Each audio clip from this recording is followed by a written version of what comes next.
So, hello everyone. Since this being the inaugural session, let me give you an outline of how these sessions are going to be in the upcoming days. These are not quickie sessions of just 5 minutes or 10 minutes, because I don't think you gain anything meaningful out of this 5 or 10 minute revision series. And nor are these sessions going to be a 10-hour marathon sessions. That's too much drain on your time at this crucial hour. And I personally feel that you don't really remember even 10 points out of a 10-hour session after 10 days. So we don't delve into any of these two formats, but instead how these sessions are going to be framed is that we just choose one particular theme, a theme which has a higher repeatability as being asked as a question in the last year's prelims. And I have identified certain number of themes for this purpose across different subjects. So what we do is we just take a certain number of themes and we just discuss everything in its entirety. We just discover everything about the theme, so that you do not feel that there is anything left out after attending to this session, right? So just this one topic on Governor Generals can probably go for 45 minutes or 1 hour, but at the end of this you feel that everything from different books, different resources about this particular theme has just got into you. So we have two different themes for discussion for today. One is the theme on Governor Generals and their actions, their conquests, their initiatives, and the other theme is about the different political associations and bodies that were formed in India at different points of time. Those are political bodies, political organizations, and they were religious bodies, social organizations. So we end up covering that as a second theme. So that's the agenda for today. So let's get started. If you have to look at the previous year's questions asked on this particular theme on Governor Generals, in the last 6 years there have been 4 questions, and trust me, all these 4 questions are different from each other. I'll prove it to you. So that's why I feel that the utility of previous year's questions is not simply just to mug up what has been asked in the past, hoping that that will be asked again in the future. That's not the whole point of what you do with PYQs. PYQs are like lighthouses. They are just guiding you to guiding your thought, guiding your attention towards particular direction. But what you learn out of that, it's completely your skill. And let me help you out with trying to make you understand what is supposed to be learnt out of these PYQs.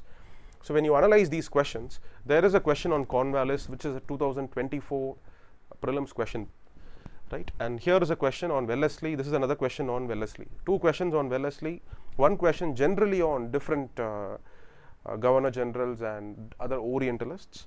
So we have 4 questions before us here, right? And if I were to put a label on all these questions, I would simply say these are 2 easy questions, this is really challenging, and this is easy or moderate depending upon how you approach this question, right? So why do I say that? First, this is a 2024 question, and it's a question asked with reference to revenue collection by Cornwallis. Consider the following statements, and there are 2 statements given, right? So first is a statement on Rayatwari. Let's assume that you do not really know into this specific aspect of Rayatwari system, right? And the second statement is about Zamindari system. Let's assume that you would know about Zamindari system. The biggest problem of Zamindari system is that there were a lot of defaulters. Many Zamindars were not able to meet their required revenue commitments.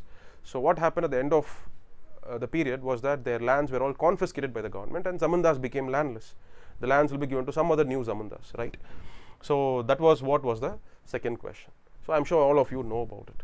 The first question, you shouldn't be thinking too much if you only know the chronology of when Zamindari system was introduced, when Rayatwari system was introduced, right? Or at least if you would have known the personalities associated with Rayatwari, Thomas Munro, Alexander Reed. So these are all some influential army men who after the 4th Anglo-Mysore War started revenue settlement in Tamil Nadu, right? So if you would have known that chronology, you would have at least known that Rayatwari system was started after Cornwallis had departed from India, because after 4th Anglo-Mysore War, it means it was the time of Lord Wellesley, right? So Cornwallis had nothing to do with Rayatwari system. With that spark, you will be able to just feel, no, Rayatwari system doesn't go along with Cornwallis, just eliminate option 1. You don't even have to think whether this particular statement is true or not. If you can only find that connection that Rayatwari is in a different time period, you could have got this question right. That's why I said that it is easy or moderate depending on how you perceive this particular question. Okay, so that kind of thought process should be at work. And whereas these 2 questions are pretty easy, they are just direct questions about Lord Wellesley. One was a question on his famous subsidiary alliance policy, and the other question was about his administrative measures that he had taken, right? So I do not even want to get into the answers of these two questions, because I hope that simply by looking at the question you will be able to get these answers right. But let me look into this difficult question, the one which I call as difficult. The reason why I say it's difficult is that only two kind of people can get this question right. One is the aspirant who has extreme memorization skills, or the other is the aspirant who is genuinely interested in knowing about history. Only these two people can get this question right. The reason why I say so is, on the left side you have different institutions which were started in India, and on the right side you have who were the founders of these institutions, and the question asks you to find out which pairs are rightly matched, right? So you may, with an idea of previous year's question, because you would have had so much of discussions on previous year's questions, and here is a question: Wellesley established Fort William College. So you know that Fort William College was established by Wellesley, right? So when you look at this question and you have already learnt about this fact, you are immediately tempted to go and get this statement, mark this statement as right, because here it's given Fort William College, Arthur Wellesley, right? But not many students would actually know Arthur Wellesley is a different person, Richard Wellesley is a different person, right? They are both brothers, and Arthur Wellesley is a distinguished military general. He was the one who would go to the extent of defeating Napoleon in Europe in the later years after serving his term in India.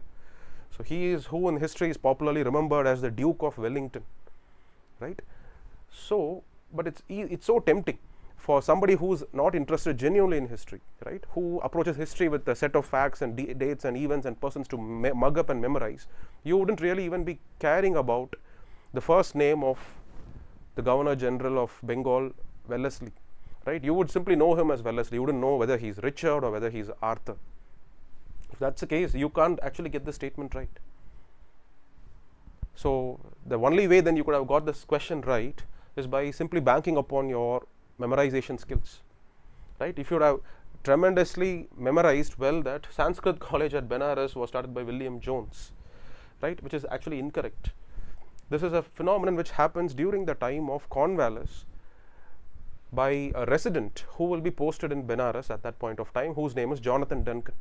And even to get the Jonathan Duncan answer right, again, one way is sheer memorization, but the other way is to know something about the person. He is actually the person who was very instrumental in suppression of female infanticide, which was a very prominent practice happening in and around Benares. So some extra knowledge about Jonathan Duncan as a part of your lectures could have actually helped you get this answer right, right? So you would have marked this as wrong. You could have marked third as wrong, and Calcutta Madrasa was the only remaining option. So 2 only is the right answer.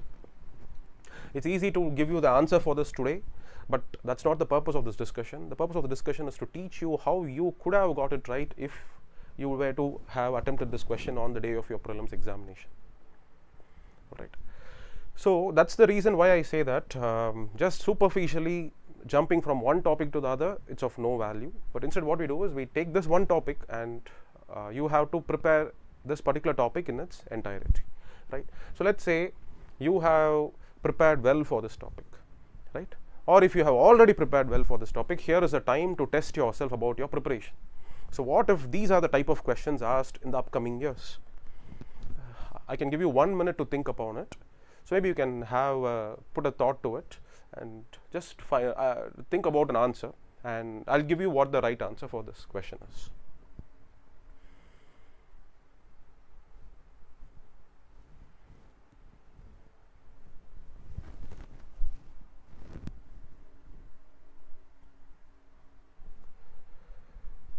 So we have 2 questions here. One is a question on the different annexations by different governor generals, right? So this is one question.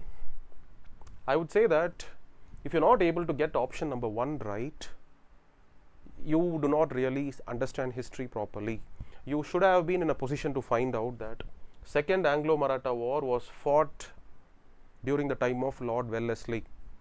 There are so many reasons why it was fought, and at least knowing that 1 or 2 reasons could have helped you understand Second Anglo-Maratha War is to be identified with Wellesley, and it is because of the huge financial expenditures incurred. That's the reason why Wellesley was recalled back to England at the end of the Second Anglo-Maratha War, right? So if you couldn't get this first statement right, your method of learning history itself is questionable. In that case, you can no way get second and third option right. But if you have only known the first statement to be incorrect, now you are left with 2 and 3 and 3 only. Even in either case, you need to find out ways to learn so as to get these two options right. And let me tell you how you could have got this answer right.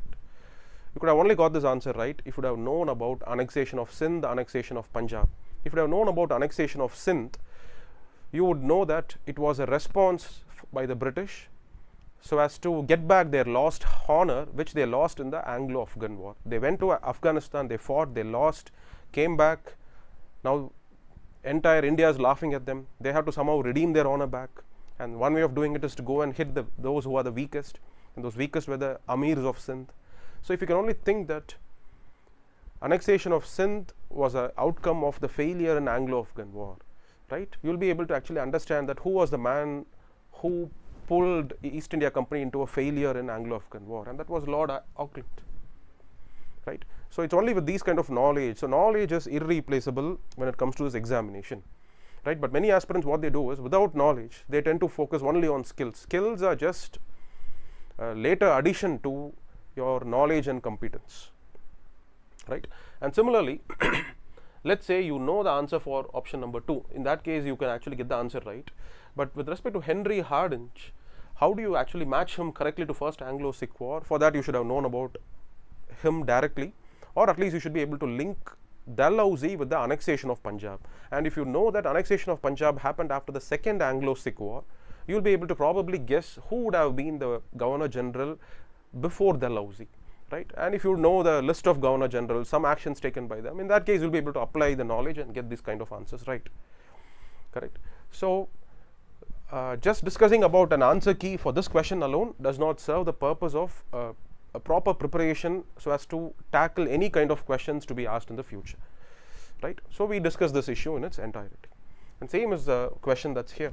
It's an easy question, it's not so difficult. If you have known that Macaulay was a law member who occupied his position in India after the Charter Act of 1833, you can actually eliminate, the question is prior to revolt of 1857. You can get this answer right. Fort William College, Wellesley. So Wellesley was in India in 1798 till 1804 or 1805. So definitely an option, right. But the Indian Penal Code happened after 1857.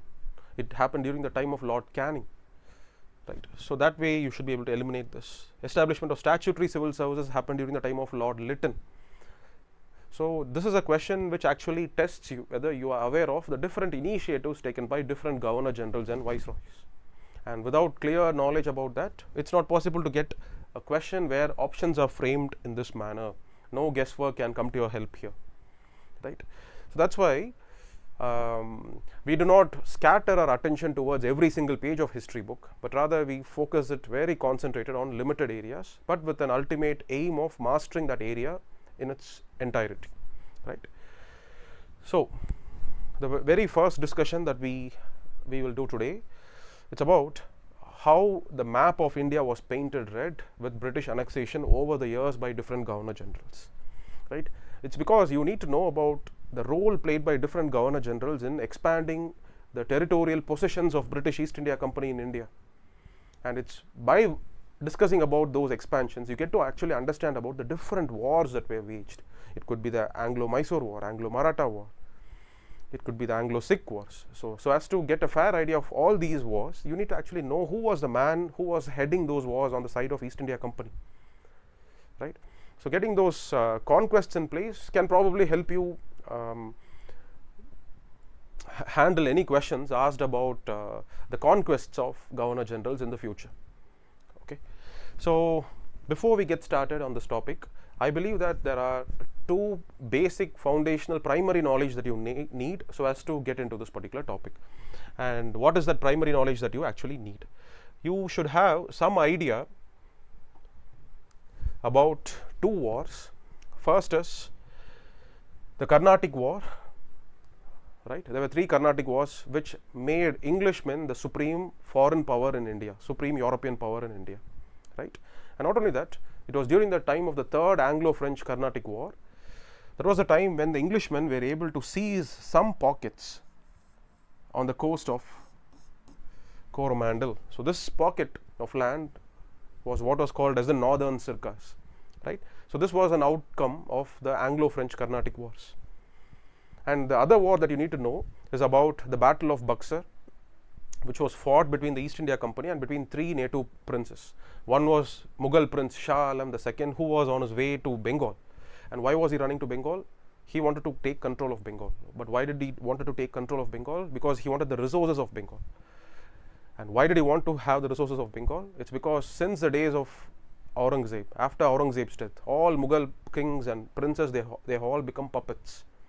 And why were they puppets? Because no successor states of Mughals, it could be Awadh, it could be Hyderabad, it could be Bengal, nobody was sending their tribute to the Mughal emperor. So Mughal emperor was literally starving. He was on the stage of beggary, right. So with that, he couldn't really assert himself. So that's why Shah Alam II was on his way from Delhi to Bengal.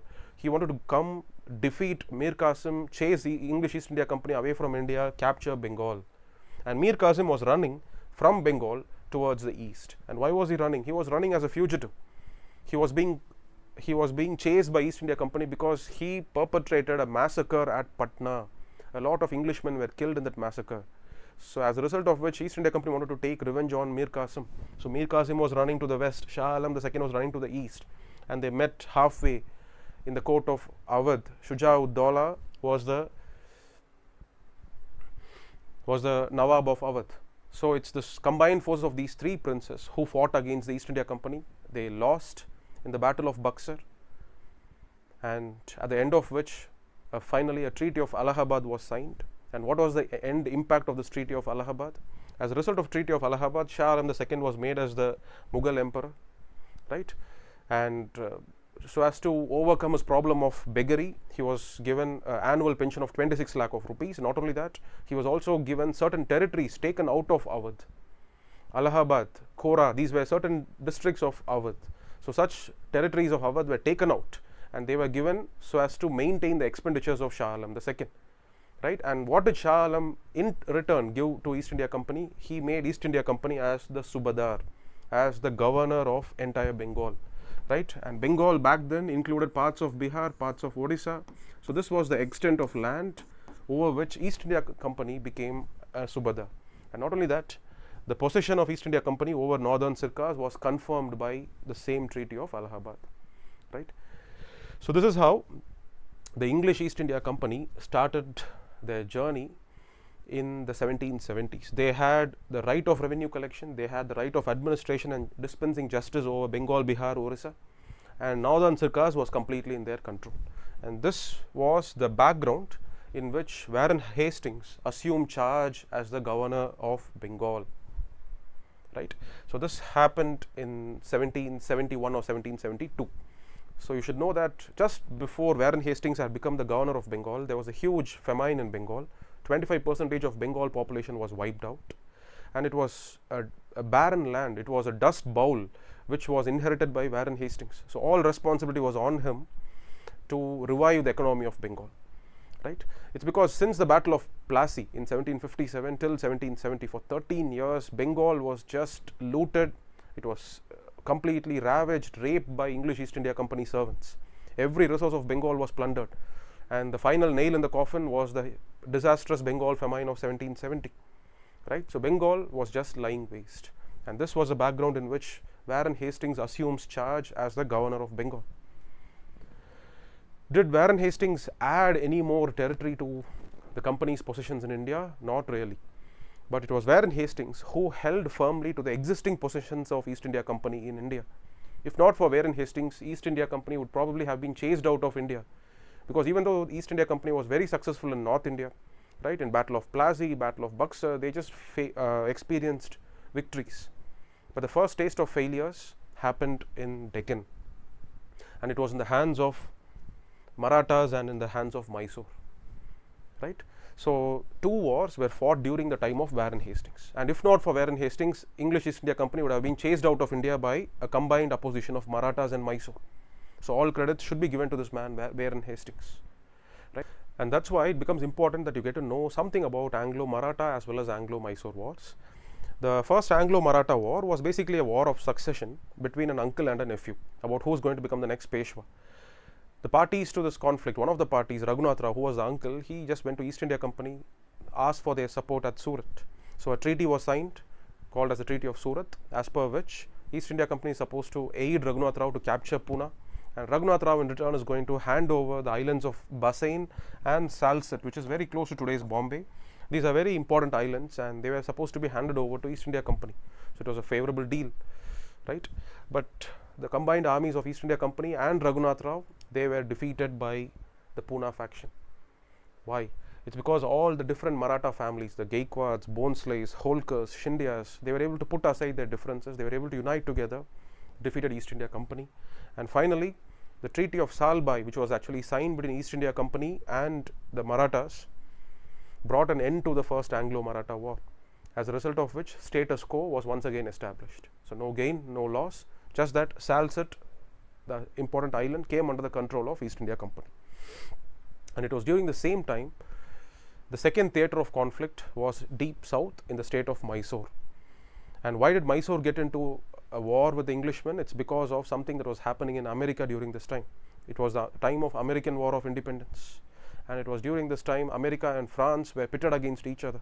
So England and France were pitted against each other. So basically they're enemies to each other. And Hyder Ali was constantly entertaining French. So there was also a plan of French squadron, a ship coming and making a landing with all soldiers at the port of Mahi. Mahi was the last remaining enclave of the French on the western coast. Just like how they were able to have control over Pondicherry, similarly Mahi on the western coast was in the territory of Hyder Ali.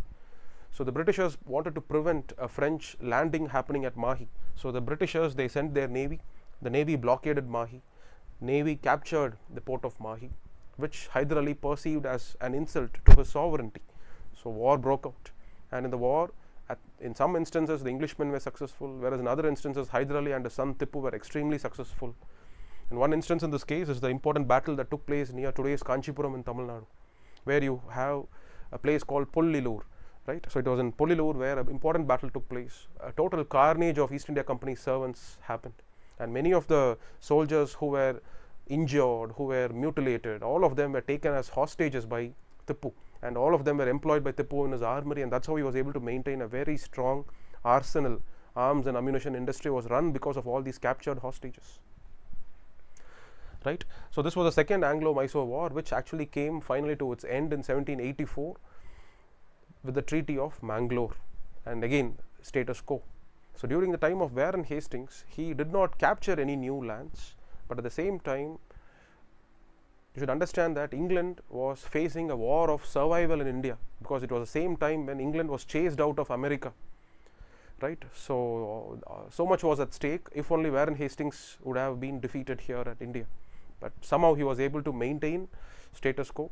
So Warren Hastings cannot be credited with the expansion of any territories, but Hastings can definitely be credited with a lot of initiatives, with a lot of interventions that he had made to reform judiciary, to reform administration, which we'll be seeing it as a later part of this lecture, right? So after Warren Hastings had departed from India, then came Lord Cornwallis. Cornwallis was an aristocrat from England. So he was earlier posted as the Governor General of America, where he had completely lost to George Washington. So he lost American territories, he also lost his honor, and he was wanting to regain it back, and he found an opportunity to do so in the form of an assignment as the Governor of Bengal in India. So that's how Cornwallis set sail. He lands in India in 1784 or 85. So after he comes to India, there was a relative period of peace. The reason is because Pitt's India Act 1784 had a mandatory clause. And what was that clause? The clause said that the company shall not engage in warfare in the future with any of the native Indian powers. So the provisions of the treaty were just followed verbatim. So there was no any war or conflict during the time of Cornwallis. Just in his last years, right? It was in 1793. That was a time when Cornwallis was forced to enter into a war, and as a result of the war, the territories of East India Company started expanding. And what was that war? That was the third Anglo-Mysore war that took place between East India Company and between Tippu Sultan, right? All because of the aggression of Tippu Sultan. Tippu Sultan, for no reason, he went attacked the state of Travancore, and this state of Travancore, the princely state of Travancore, let me mark it out for you on the map. So This is the territory of Travancore. So the princely state of Travancore was on friendly terms with East India Company. It was an ally of East India Company. And why did Tipu attack Travancore? It's because Tipu wanted to take control over Cochin. Right? Tipu perceived Cochin as his territory. And when the Dutch had vacated Cochin, Tipu wanted to take entire control of Cochin into his hands. But the Raja of Travancore went annexed Cochin. So there was a conflict. So Tipu was just about to attack Travancore. Travancore Raja cried for help. Cornwallis set sail, landed at Madras, crossed the Ghat at Krishnagiri. Right? Krishnagiri is like the bordering town between Karnataka and Tamil Nadu. So he crossed this hilly Ghat, entered into Bangalore. From Bangalore, he went to the capital of Tipu at Srirangapatnam, defeated Tipu at Srirangapatnam, and that's how the first expansion of East India Company's territories took place. So Cornwallis was able to get a huge part of Malabar as well as parts of Tamil Nadu. Right? So this part of Tamil Nadu is what today we call as Salem, but back then it was called as Baramahal, and this was the Malabar of today's Kerala. So Malabar as well as Kerala. So this was the expansion that took place during the time of Cornwallis. Treaty of Seringapatinam, which was signed between Tipu and East India Company. It pledged Tipu to pay a huge fine. He had to pay fine to East India Company for being the aggressor here. And a lot of his territories were captured. And this time Cornwallis made a very strategic alliance with Marathas and Nizam. So it was a combined army of East India Company with Nizam and Marathas, who combinedly they went and attacked Tipu Sultan. Right? So a lot of Tipu's northern territories taken by Marathas, Tipu's eastern territories taken by the Nizam, and Tipu's southern territories, Malabar as well as Salem, Baramahal, they were all taken by East India Company. So this is how East India Company was able to extend its territories in Tamil Nadu. Right? So once Cornwallis left India, the next governor to succeed Cornwallis was a very soft-spoken man. He was a very pacifist man. He was John Shore. Right? So John Shore did not indulge in any warfare. There was no expansion of territories under him. But the next man who succeeded John Shore as the governor of Bengal was none but Richard Wellesley, who came to India with a great clarity of thought. He was very clear about why and what was his mission in India. And this was the same time when Napoleon was expanding his territories across Europe. So this threat that Napoleon could any time enter into India and inflict defeat upon East India Company was always looming large.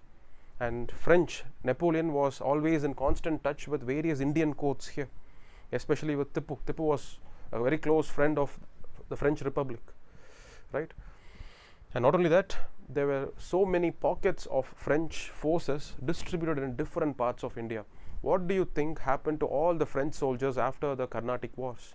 After the Third Carnatic War, Anglo-French Carnatic War, French were defeated, but Frenchmen did not leave India.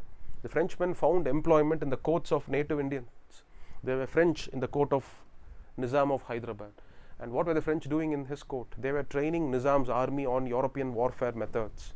Similarly, there were French officers, French army men training the Marathas. There were French officers at Oudh. There were French officers at the court of Ranjit Singh. There are just so much of pockets of French resistance distributed all across India. And this was India when Wellesley assumed charge as the governor of Bengal. And Wellesley had this one concern: what if Napoleon invades India and all these French pockets of resistance, all of them unite and they drive East India Company out of India? So this is the reason why Wellesley, from the very first day that he landed in India, made his mission to completely evict Frenchmen from India. So he first started his mission from Hyderabad, right? And it was at Hyderabad he first made the ruler of Hyderabad to enter into a treaty with him. It's called as a Treaty of Subsidiary Alliance. Right? So was this the very first instance when a native Indian state had signed subsidiary alliance with English East India Company? No, not really. It was Oudh. After the Battle of Buxar, Oudh was kept as a strategic buffer state. Right? If the East India Company would have wanted, they could have completely captured, annexed Oudh, but they did not do that. Why? On the west of Oudh, you had the Afghans. Still, Ahmad Shah Abdali was looming large. He could at any point of time come and make a re-attack on India. And same is the case with Marathas. The Marathas were, with their pillaging, robbing methods, they are another big headache. That's why East India Company did not want to face all these challenges. They ensured that Awadh still remains as a state, but at the same time they knew that Awadh by itself cannot withstand the attack of Afghans or Marathas. So that's why the East India Company, after the Battle of Buxar, they decided to station certain number of English troops in Awadh, but somebody has to take care of the expenses, and all the expenses were to be put on the Nawab of Awadh. So he had to pay for the expenses, and there was a time when the Nawab was not able to pay off the expenses, and that was during the time of Wellesley, when Wellesley used that as an excuse, and half of the territories of Awadh was made as a part of East India Company. That was how the lower Gangetic area belt was made as a part of East India Company, right? So you can see that this red mark indicates the expansion of East India Company's territory in India. At the end of Battle of Buxar, they had control over Bengal, Bihar, Orissa and the northern Sirkars. That's all.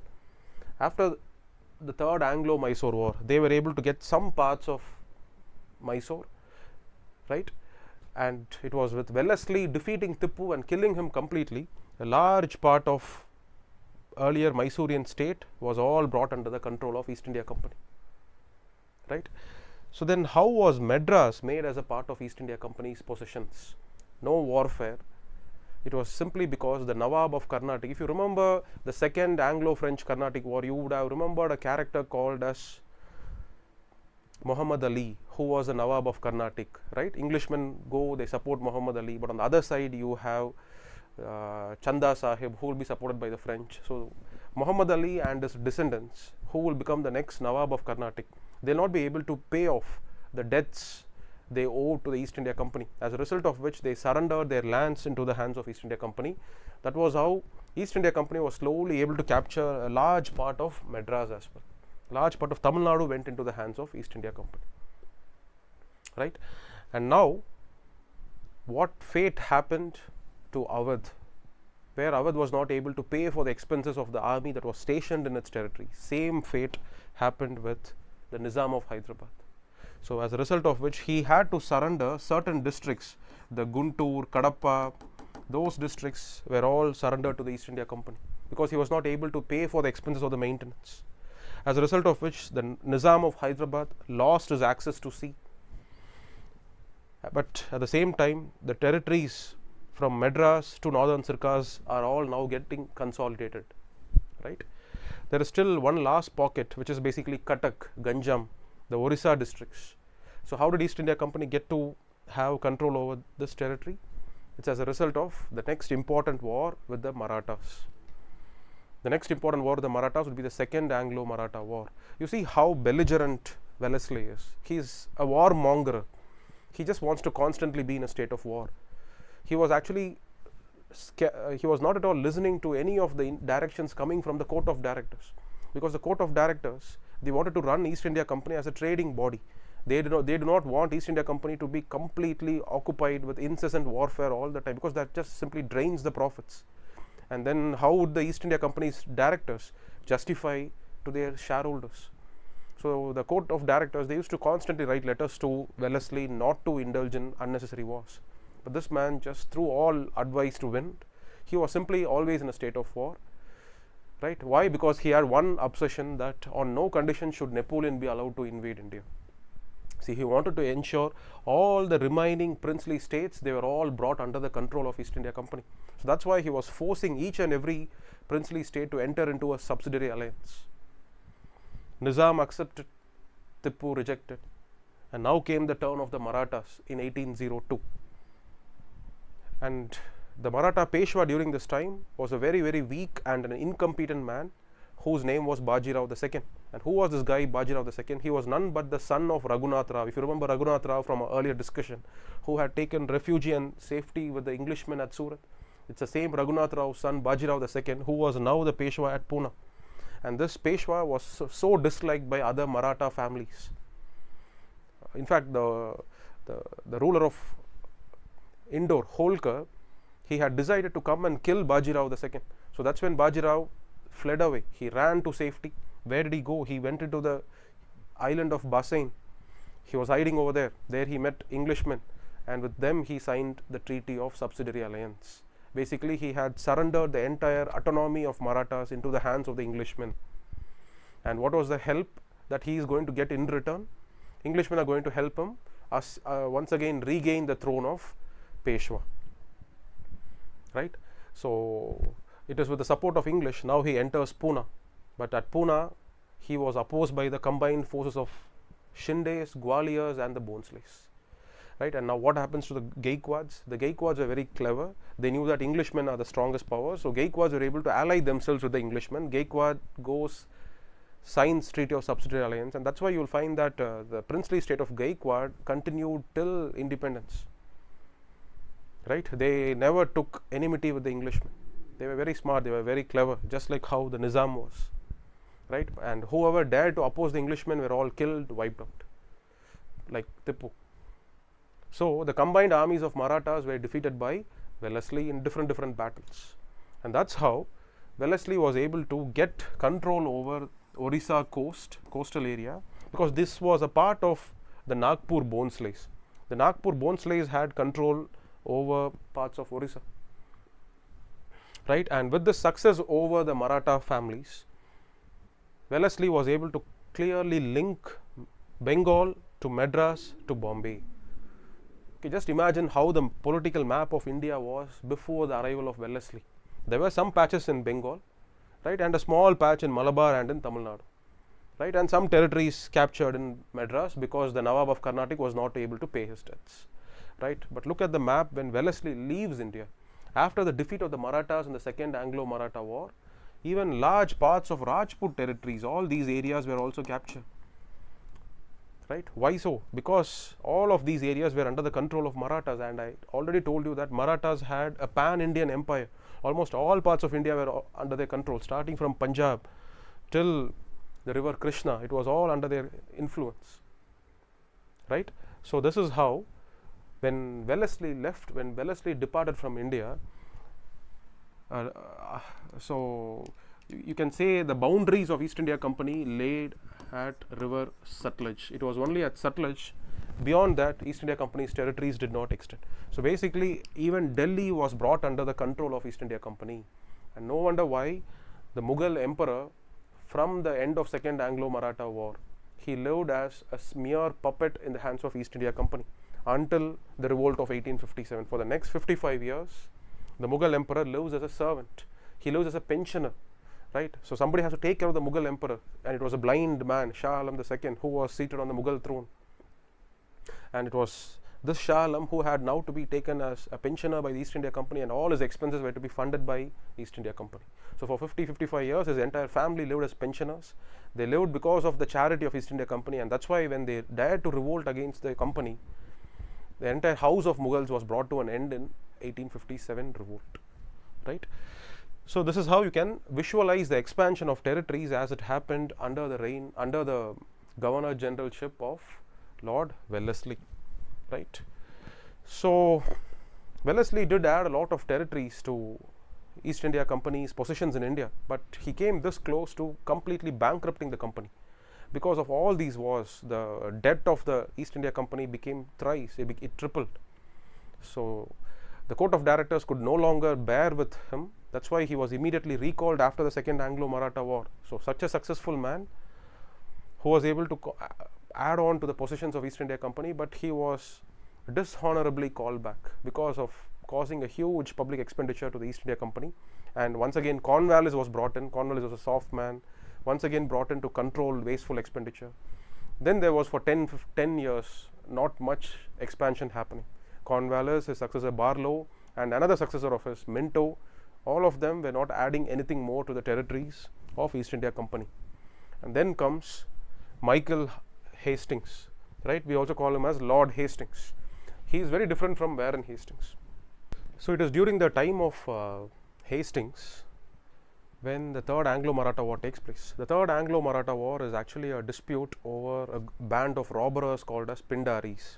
These Pindaris were robbers, but at the same time they were also very useful soldiers. They were mercenaries in the armies of the Maratha ruling families, be it Shindyas or Holkars or Bhonsles. They used to make use of these robber Pindaris as soldiers whenever they went for war, right?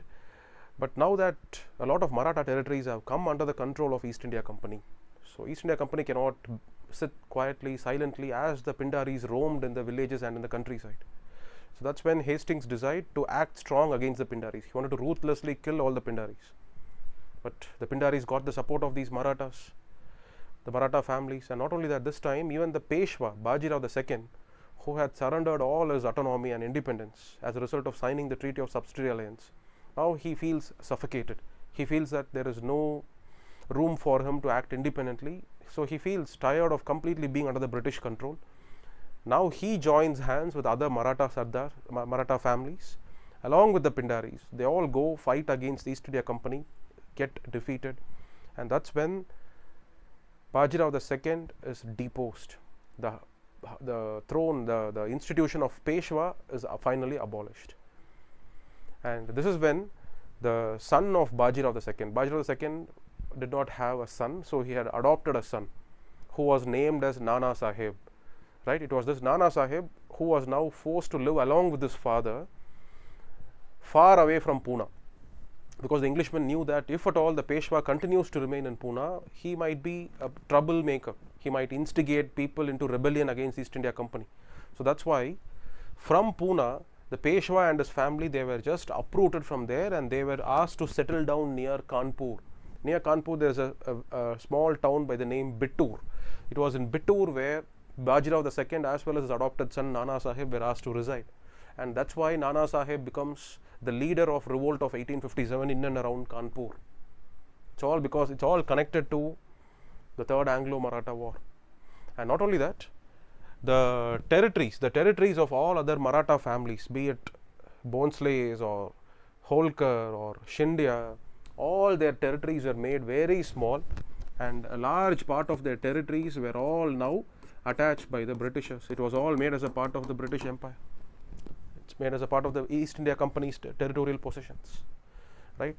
So by the time Lord Hastings departs from India in 1820, right, when he finishes his work as his Governor General, this is the new map of India.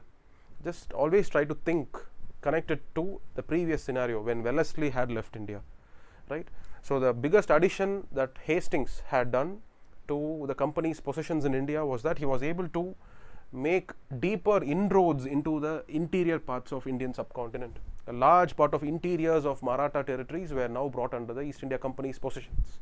And not only that, it was this Hastings who even defeated the king of Nepal, as a result of which some of the territories in today's Himachal Pradesh, right, Kumaon, Nainital, all those beautiful hill stations were all actually brought under the control of the company. So the territorial possession as it stood in and around 1820 when Hastings departed from India is this. You have the entire Rajput states who all lived peacefully, who made peace with Hastings, right? They entered into treaties with Hastings. They were ready to even give a large part of their annual revenue to Hastings, but they were able to survive. Similarly, the princely state of Baroda was able to survive, and all other earlier Maratha families reduced to a very small remnant of what they earlier were. Then you had the large princely state of Nizam, Mysore, Travancore, and a lot of Orissa states. You have the princely state of Denkanal, Mayurbhanj, Sambalpur. All those princely states still continue to exist, right?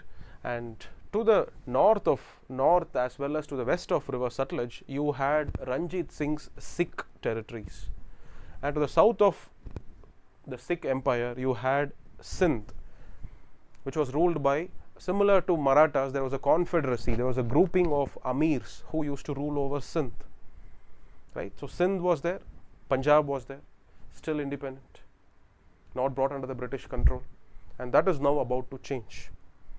When will it change? Just remember, it all happens after William Bentinck.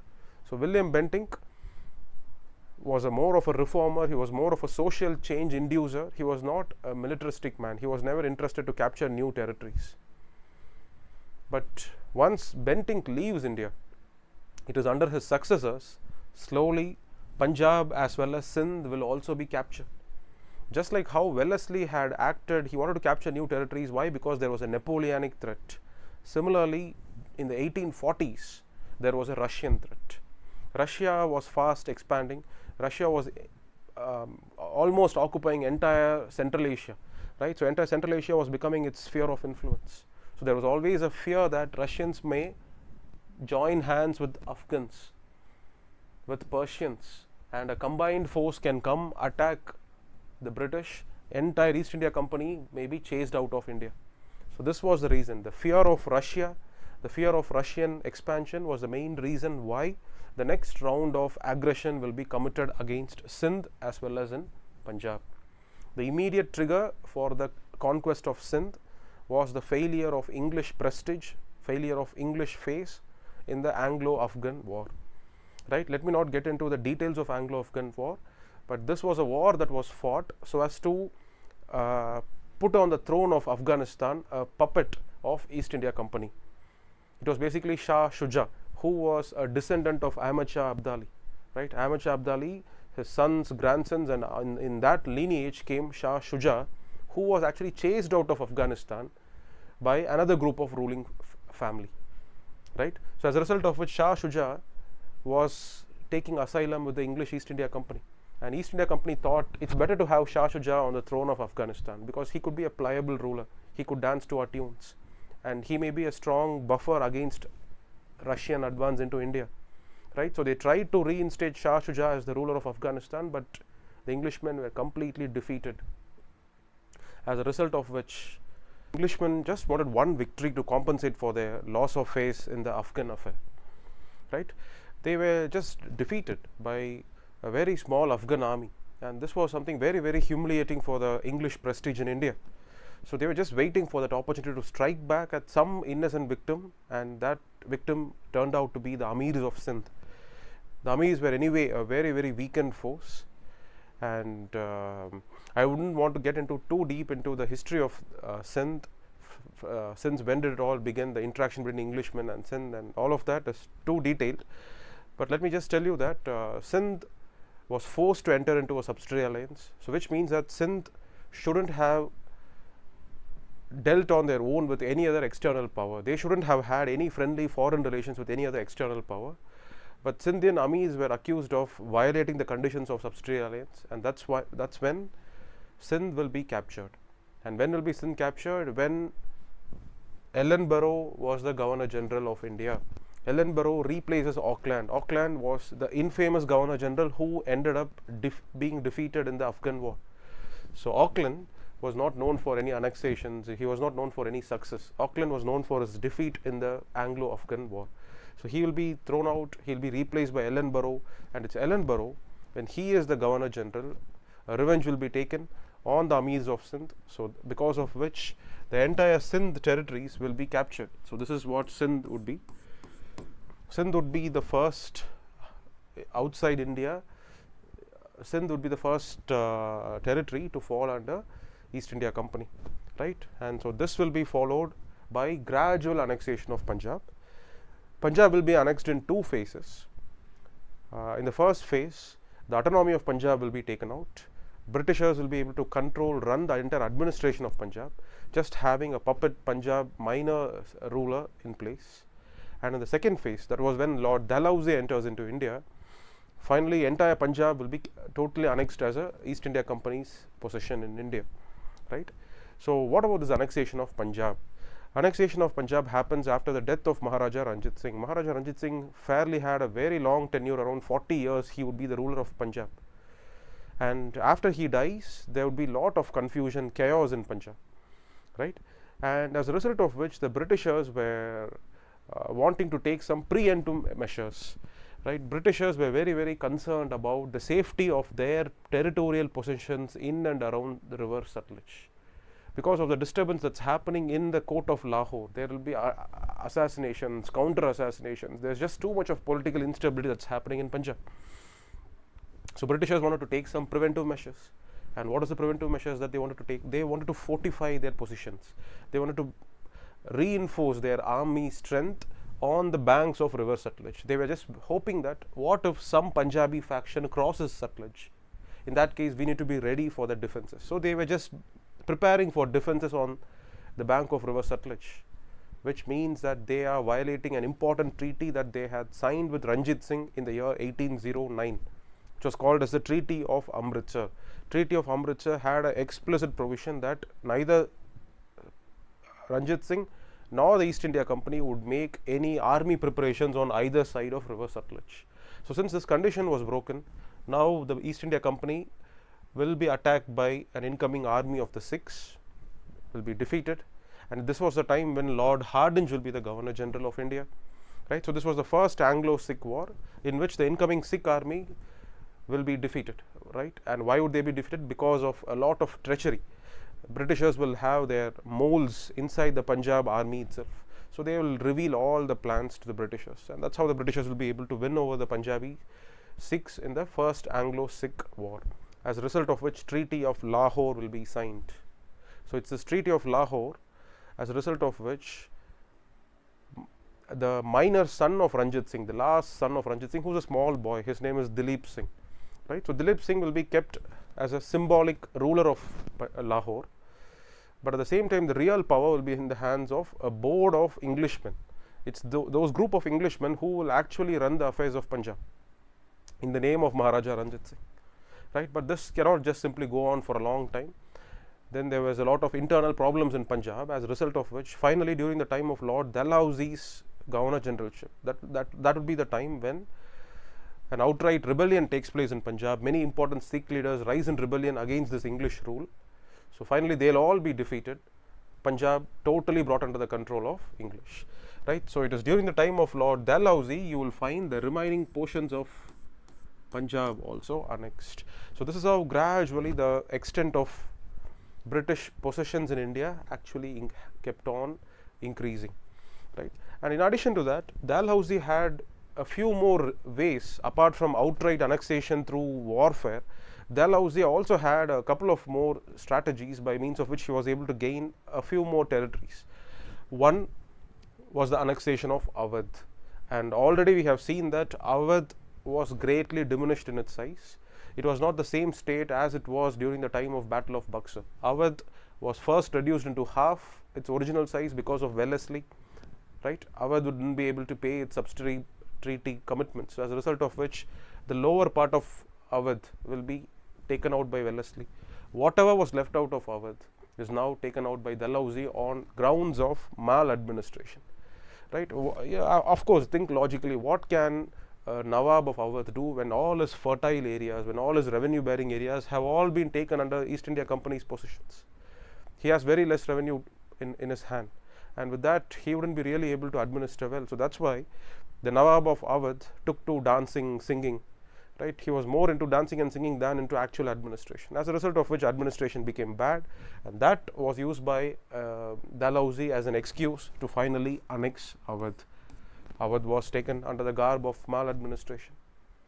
And not just that, even certain parts of Nizam's territories, for example what's called as the Berar areas, right, even these parts were annexed on grounds that the Nizam was not able to pay his financial commitments. And then there are a few more states, princely states, which were all just absorbed into British possessions because of the application of doctrine of lapse, according to which if at all a ruler dies without an offspring, without a heir, his territory would be simply be annexed into the British possessions, right.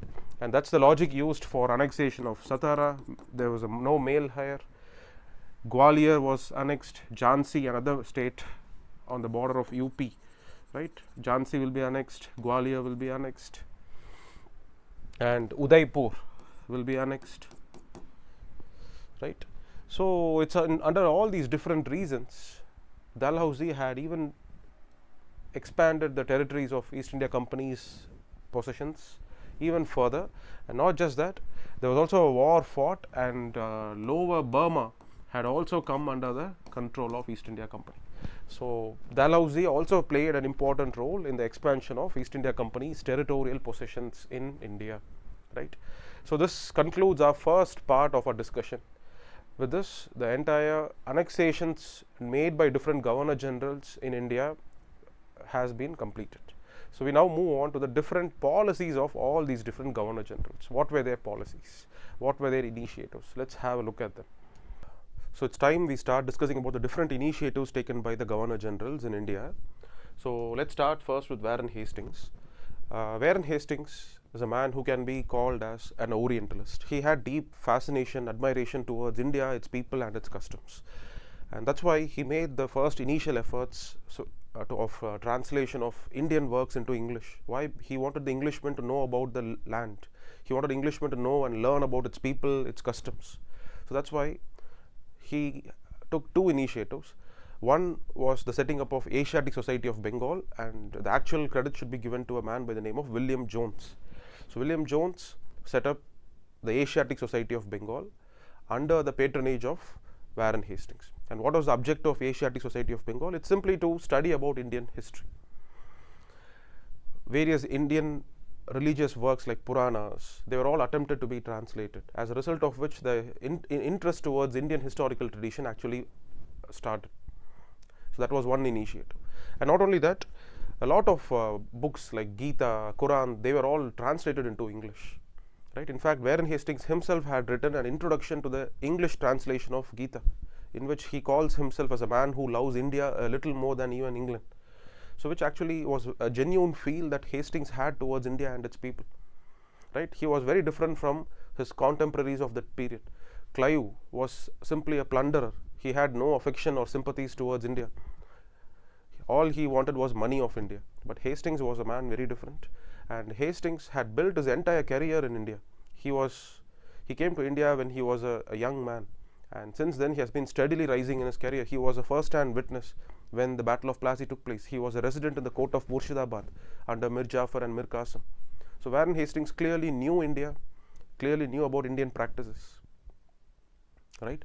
And the sentiment towards Indians will be reflected in some of his policies as well, right? In fact, Hastings had more respect towards Indians than towards Englishmen, and that's why he did not appoint any Englishmen in the criminal courts, because he had seen firsthand how evil, barbaric their practices were, how extortionists they were in extortioning money from Indians. So that's why Hastings couldn't trust Europeans to be the judges of criminal courts, because in criminal courts they had the power of life and death over men, right? So that's why when you look into the judicial reforms of Hastings, so Hastings sets up a series of courts. He sets up both civil and criminal courts at the district level and at a higher appellate level. At the district level, he sets up what is called as the Diwani Adalats. So Diwani Adalats had powers of civil courts, and to look into criminal matters, he set up what is called as the Nizamat Adalats. Right. So these are criminal courts at the district levels, and as the appellate courts over them, he had set up what is called as the Sadar Diwani Adalat, the Sadar Nizamat Adalats. So in the Diwani Adalats at the district level, the judge is going to be none other than the district collector. So the same district collector is made as a judge of Diwani Adalats, right? So this was the first set of courts that was created by Warren Hastings. But then problems started. Why? Because it was during the time of Hastings the Regulating Act of 1773 was passed, as a result of which exclusive separate Supreme Court was set up in Calcutta. So there are two sets of court. One is these company courts, the other one is the Crown Court, the Supreme Court, which is now set up. And then there is a clash of jurisdiction. Can you believe even the Governor General, Warren Hastings himself, was dragged to Supreme Court and he was tried by a man by the name of Nand Kumar. So such was the lack of clarity and confusion with which these courts simultaneously operated. But slowly the jurisdictional boundaries will be clearly earmarked. The issues will be set right. So Hastings in the 1780s, he would even go to the extent of separation of revenue functions from judicial functions. That is, the district collector will be taken out of Diwani Adalats, but in his place instead a separate European judge, a district judge, will be appointed. So basically we always think that it was Cornwallis who separated judicial and revenue authorities, which is not the case. In fact, Cornwallis will do the opposite. When he first came into India, Cornwallis merged all the powers into a single person. Right? Let's have a look at what happened. So this is the judicial machinery which function. But what would be the laws that will be dispensed in these courts? It's the same old Mohammedan laws. Right? So today you go to any courts, the punishment that's given to you is as per Indian Penal Code, which is drafted by Englishmen. But that is not the case in these courts, right? If you were accused in these criminal courts, you would be given punishments as per Mohammedan law. Let's say for the offence of robbery, for stealing, your hands will be mutilated. For probably so such kind of cruel punishments, barbaric punishments used to be given. And can you believe that you can even commit murder and just be let go free if you can only pay the relatives of the dead person some amount of money? So that was under Mohammedan laws. And as per Mohammedan law, if I am a Muslim and I am accused, only another Musliman can come and stand as a witness against me. A Hindu, even if he had seen the crime, he cannot be admitted as a witness. So these were all the strange practices which were existent in the Mohammedan laws. And it was all of these which are attempted now to be reformed when Cornwallis comes to India, right? So understand, this was the structure of judiciary when Cornwallis first enters the scene. Now Cornwallis, he feels that this separation of revenue and judicial authorities is not necessary. Think of yourself as a minute as a collector, right? When you go to a land and you find a person overstaying without paying land rent, you want to evict him from his land, because land is a very valuable source of revenue and he is not paying the revenue, so you want to evict him. Is it not advantageous if you had the powers of eviction? As a judge, if you can immediately pass orders of eviction, you can simply throw him out of the land. Otherwise, you have to come to a court, you have to move the court, convince a judge, and it's only when the judge gives an order of eviction you can go and carry out your work, right? So that's why Cornwallis felt this concept of separation of powers was not initially conducive to the better working of the revenue machinery.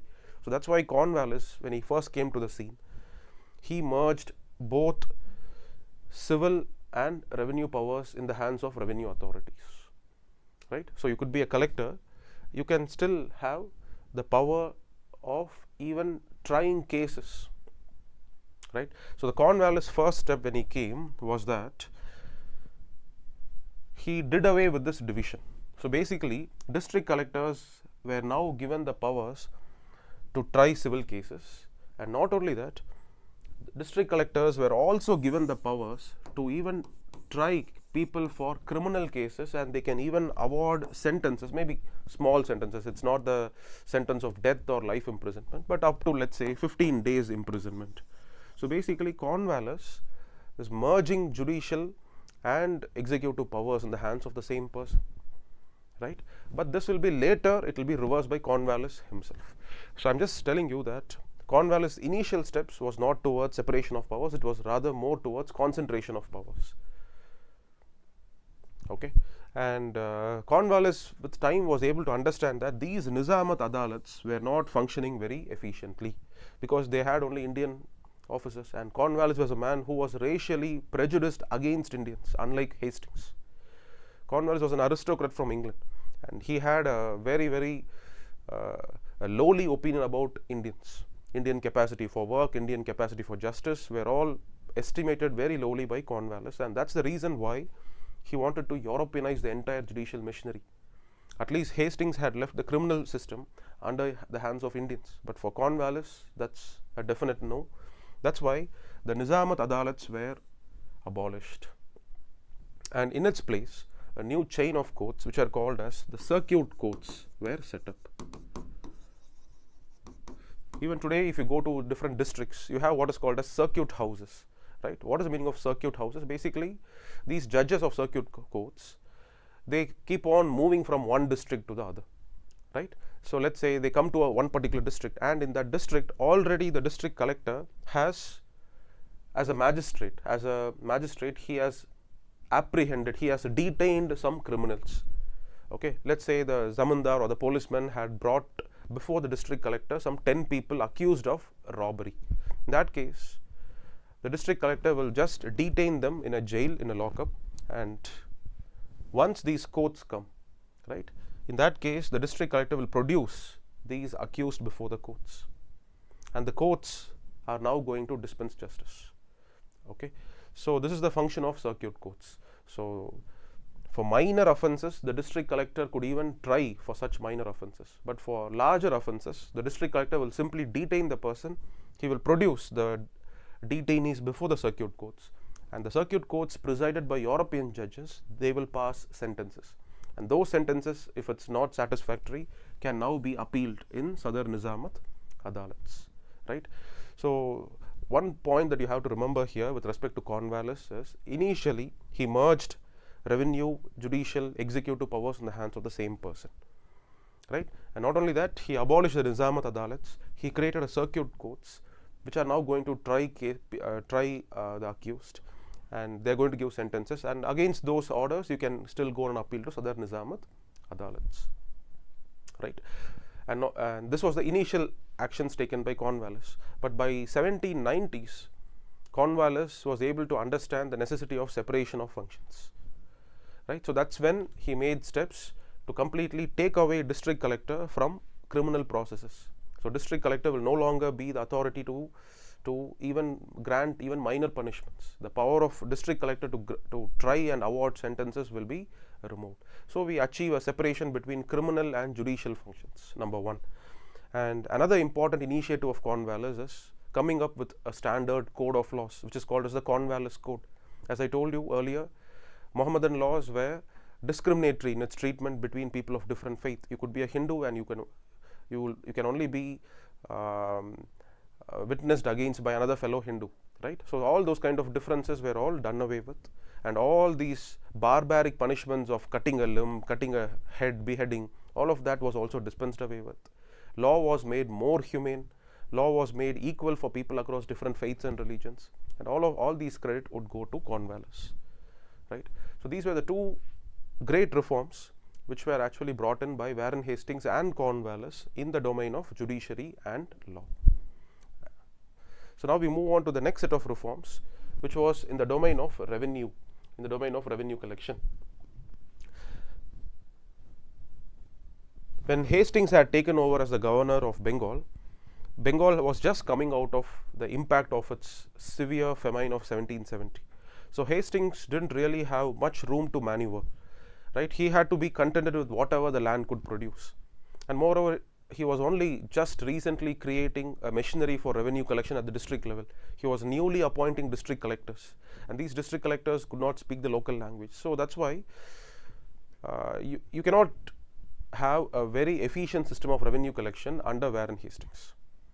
That efficiency will be later realized during the time of Cornwallis. But as per Warren Hastings' time, he would initially experiment with what was called as the system of revenue farming.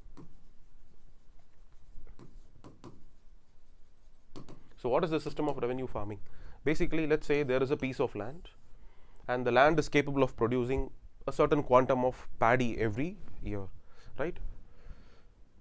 So the right of revenue collection, since just imagine this, just keep this point in your mind, that the revenue administration is now newly developed. The district collectors are yet to take firm root in the countryside, right?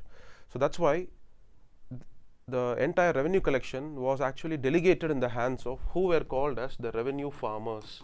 Who were these revenue farmers? They were simply Indians, or they could be Europeans. Anybody who bids the highest, right? Who promises to East India Company that they will pay the highest amount of revenue every year to East India Company. So that person will now have the right of revenue collection over this entire piece of land. It could be 100 acres, it could be 1000 acres. So anybody who promises East India Company that they will deliver the highest amount of revenue every year is now considered as the revenue farmer of that particular land. And it's a yearly system. Every year fresh auctions will be held, and every year the highest bidder will be given the right of revenue collection over this piece of land, right? And Warren Hastings even tried to implement a 5-year system, but he was not able to be successful because time was short, and moreover there was not much of experience in revenue collection, because revenue collection is a very tedious, very cumbersome process, because each part of the same Bengal, each part may be governed with different laws of inheritance, right? So the customs may vary, and as per the laws of inheritance, the different sons born to the same father out of different wives can all have different shares of land. They could have different claims to ownership over different shares of land, right? So that's why it's very, very difficult unless you can understand the local practices and customs. It's not so easy to go and start determining on whom the revenue collection obligations should be put. That is the reason why Warren Hastings did not initially set up a very systematic and proper revenue collection system. Instead, the function was outsourced in the hands of these revenue farmers, right? But this system had its problem. Every revenue farmer knows that at the end of 1 year, he might even stand losing the rights of revenue collection over the land, right? Because somebody else would be the highest bidder in the next year. So which means that each revenue farmer is on a mission to extract as much as possible from the peasants, right? They don't care about allowing the peasants to have something at the end of the day so that he can continue his cultivation for the next year. So for these revenue farmers, everything that can be squeezed out of the peasant has to be squeezed out in that one particular year itself. So this was the biggest drawback of this revenue farming system, which will now be rectified by Cornwallis. So when Cornwallis came to India, he starts writing a series of letters to all the district collectors, right? District collectors of Murshidabad, of Patna, of Dhaka. All of them were sent letters, and all of them wrote back saying that there should be some kind of permanently fixing the ownership of land, so that if somebody feels that they are going to permanently enjoy land in their name, they will take measures for its cultivation and improvement, right? So it's the lack of ownership which was actually the missing link here for revenue maximization, and it is because of that Cornwallis comes up with what is called as the zamindari system, where the zamindars, who have been the traditional owners of land since the days of Mughals, right, and different customs and different practices existed in the countryside. So there are different reasons why a person would become a zamindar. Okay, so all those large landowners, they were all recognized as the owners of the land, and land was fixed in their name. They were asked to collect revenue from those lands, and they can keep 11% of the revenue collection with them. The remaining 89% of the revenue collection should be transferred into the hands of East India Company. And as long as this process was smoothly being done, as long as the zamindars do not default in their payments, until then they can continue to be the owners of the land, right? So this was a system which was definitely a betterment, which was definitely an improvement over the previous system of revenue farming which was existing during the time of Warren Hastings.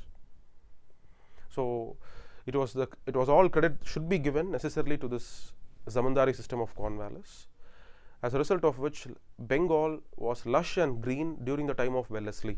During the time of Wellesley, it was the resources of Bengal which was able to sustain Wellesley's war ambitions in the Deccan, right? So Bengal, the cultivation, the production and the revenue was all at its best, all thanks to Cornwallis' zamindari system, right?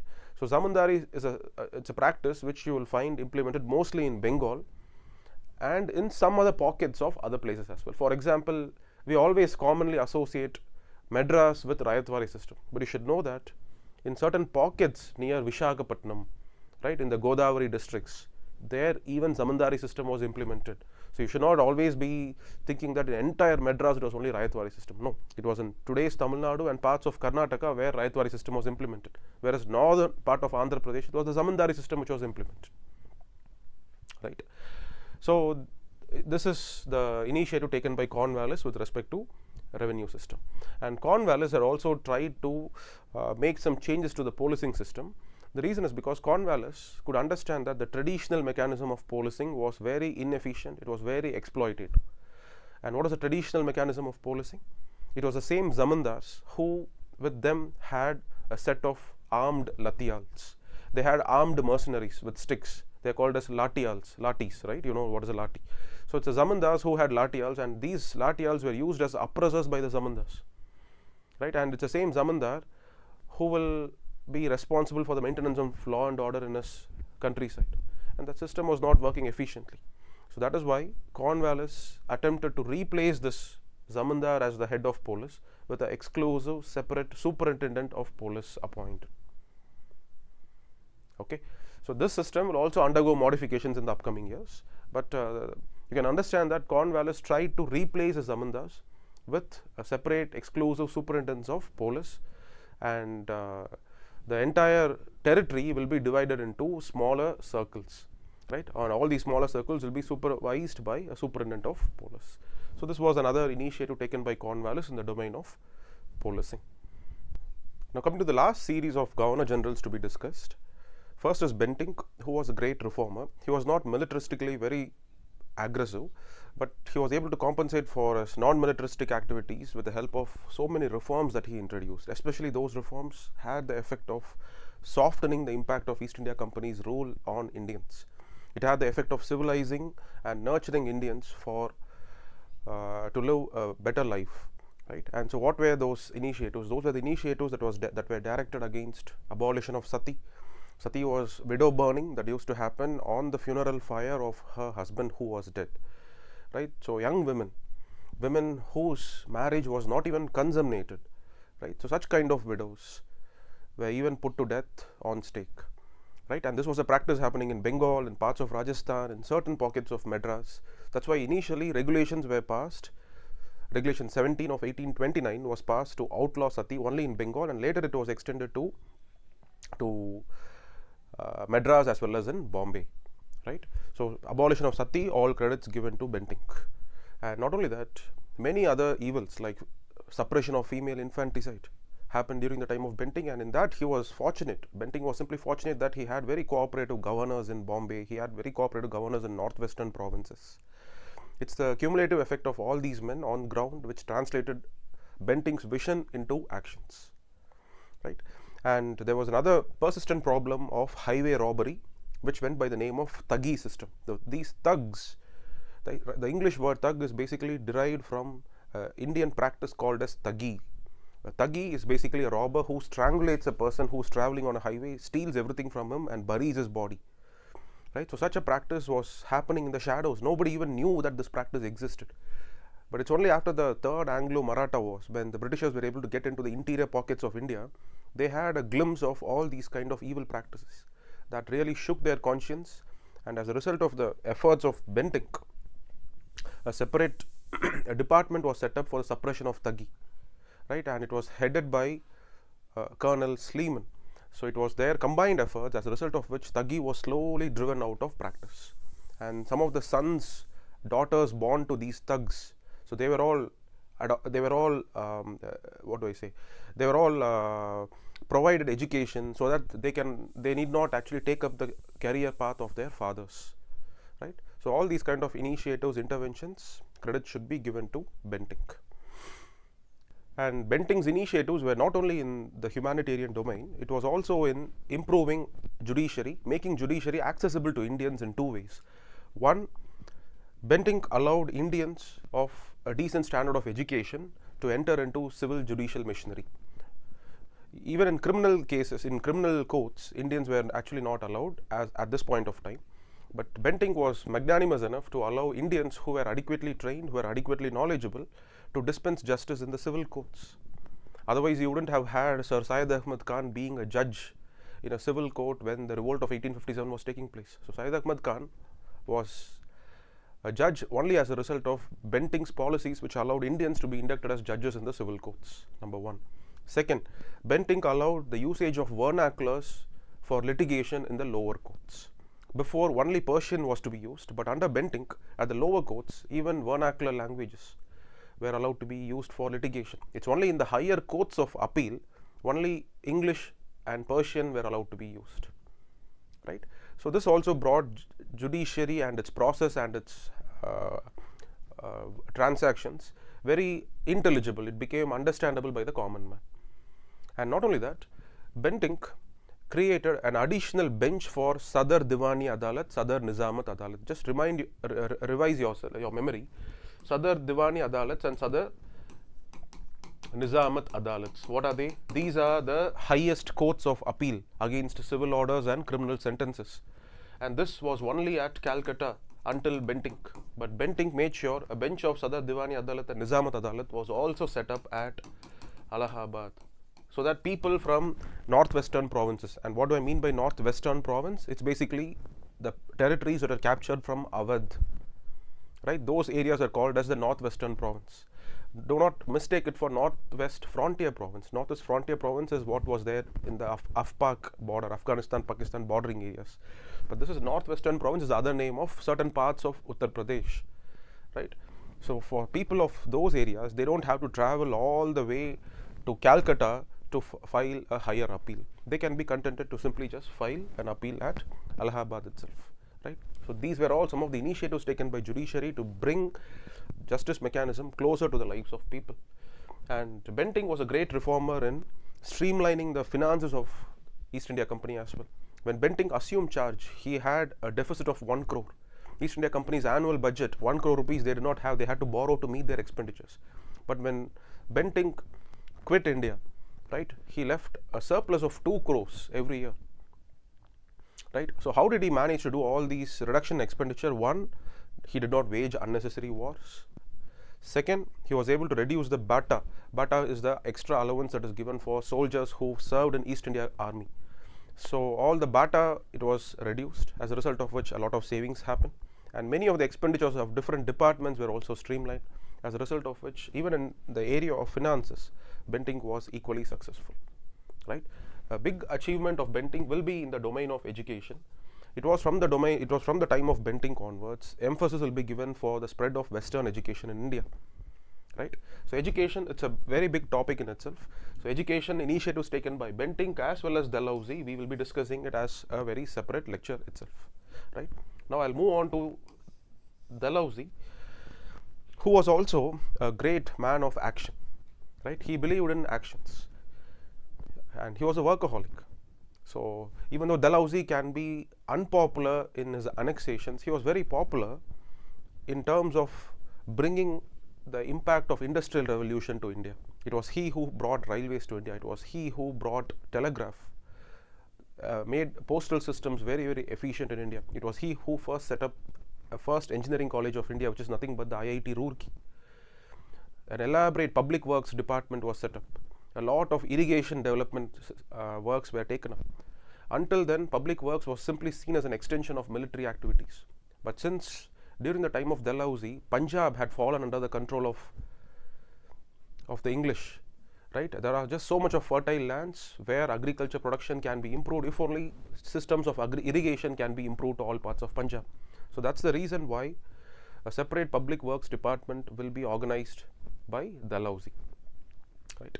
And railways and telegraph were the saviors for English East India Company during the times of revolt of 1857, and it was all because of the initiatives of Dalhousie. The systems of communication were even introduced in India. Telegraph channels, telegraph lines were laid connecting Calcutta to Peshawar, connecting Bombay to Madras. Right. And rapid railway track development started picking up pace during the time of Dalhousie. Right. So it was telegraph which came as a savior, which actually improved communication between different isolated pockets of Englishmen who were stranded during the revolt of 1857. It helped Englishmen quickly telegraph their needs to mother country England, from where immediately a force of a ship carrying English soldiers were allowed to be landed in Calcutta. From there they came, destroyed all other pockets of resistance. All this was because of telegraph. Right. So these are some of the initiatives taken by Dalhousie, and it was during the time of Dalhousie the first proposals for setting up universities were also taken up. Though it did not materialize during his time, the first universities to be set up happened only in 1857. On one hand, revolt of 1857 was happening, but on the other hand, in Calcutta, Bombay and in Madras, 3 universities were set up. Right? Those universities are set up as examining bodies. A student could be taught in any schools and any colleges, but when it comes to conducting examinations, it's only these universities which were allowed to do so. So all these initiatives, the credit should be given to Dalhousie. Right. So with this, we conclude our entire discussion about the different governor generals and the initiatives taken by them. So I hope this would have given you a broad overview of the different wars waged by these governor generals, how the territorial extent of East India Company had slowly expanded over time, and what were all the early policies taken by these governor generals towards increasing revenue, towards civilizing Indians. Right. So we'll meet in a different lecture on a different topic. Thank you.